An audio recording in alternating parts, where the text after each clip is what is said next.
I'm just wondering because earlier today we were listening to former President Obasanjo. He was appealing to young people. Yes. Go out there, get into the fray, and see what you can do. And it turns out that because for this election to be elected a senator, in his case, I don't think they got up to what 120,000 votes. So it doesn't take that much to be elected as a senator. And I think there's another state where for the governor to be elected, it was about between 200 and 300,000 votes. So that suggests that, wow, if young people actually pull themselves together, who knows, they could make that kind of difference. But there's another factor, though. Okay, we'll talk about that factor soon. Let's talk quickly about this before we wrap up, moving away from this one now. This Tucano plane that Nigeria said to have acquired from US, the controversy, the back and forth between Nigeria and US. What do you make of this scenario? I think our rush to all this impeachment talk and so on actually beclouded certain points that are important. One, there are several actors to this that we are actually ignoring.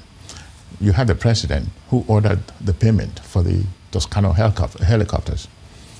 The money came from where? The central bank, I don't know, or the Ministry of Finance. Somebody actually wrote the check or transferred the money to the US Treasury without first confirming whether that money was actually appropriated or was authorized by the National Assembly. That is two. The United States itself, as a party, receiving money that we have now seen was spent unlawfully against the laws of our country, is another party. And if you look at these players, well, you can say the buck stops at the president's desk. But for us, not to repeat the same thing, we have to look at that process carefully.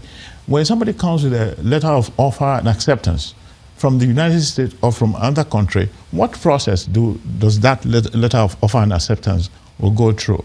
From my experience, when it regards a huge contract like this, there's always a provision in the letter of offer and acceptance that calls for declaration of lawfulness.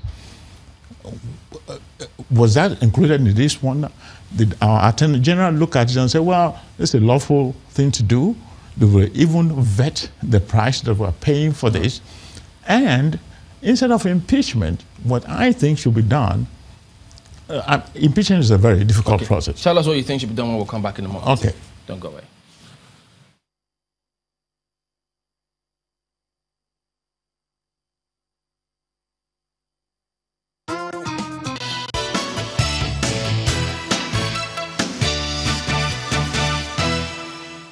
Now tell us, what do you think should be done?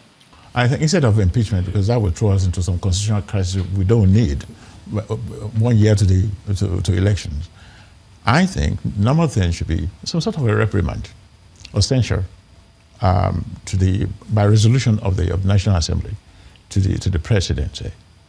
But more importantly, in that censure or resolution should be a provision recalling that money from the United States.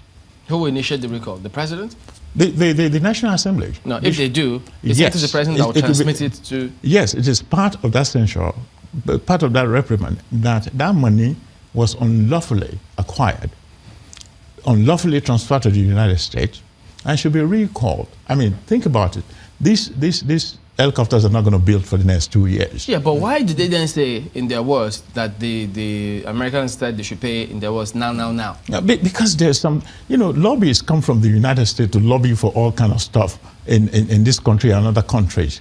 But the president is meeting with Donald Trump today. You think they will have some talking points regarding this? That is why that thing happened within 60 days. I mean, from December to February, oh, you have to sign this now, because the president is going to meet. You mean Nigeria had to pay because it's going to meet the United States president? Look, when it comes to international politics now regarding the United States, it's almost like pay to play. What do you think Trump and our president will be talking about today? About helping us to fight Boko Haram, which Obama did not do. Now we have this agreement to supply to supply Nigeria with arms, including these Toscani helicopters, which they have paid for. But they will not tell you that we have paid for that thing unlawfully. It did not go through our appropriations, and the United States, under its own laws, cannot accept money that is unlawful. So that money must be returned to us, and then let it go through the proper process, and then we buy the helicopters. We still have 2 years to build them.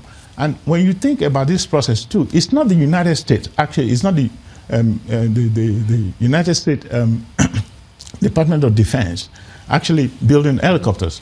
It only acts as a middleman for the contractors who are building the helicopters. It's not going to be built for another 2 years. I know that the last time we tried the process of recall, it didn't work. So I don't know how this...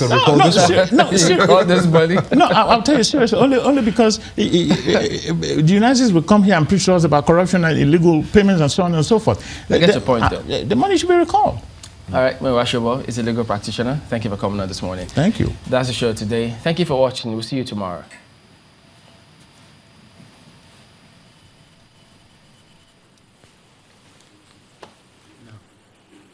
Well, thank you, Maukbe Ogun Yusuf. Have a great day, everybody. I'm Ajuri Ngilale. The views and opinions expressed by guests on this program are those of the maker and do not necessarily reflect the views, opinions, and endorsement of Channels Television.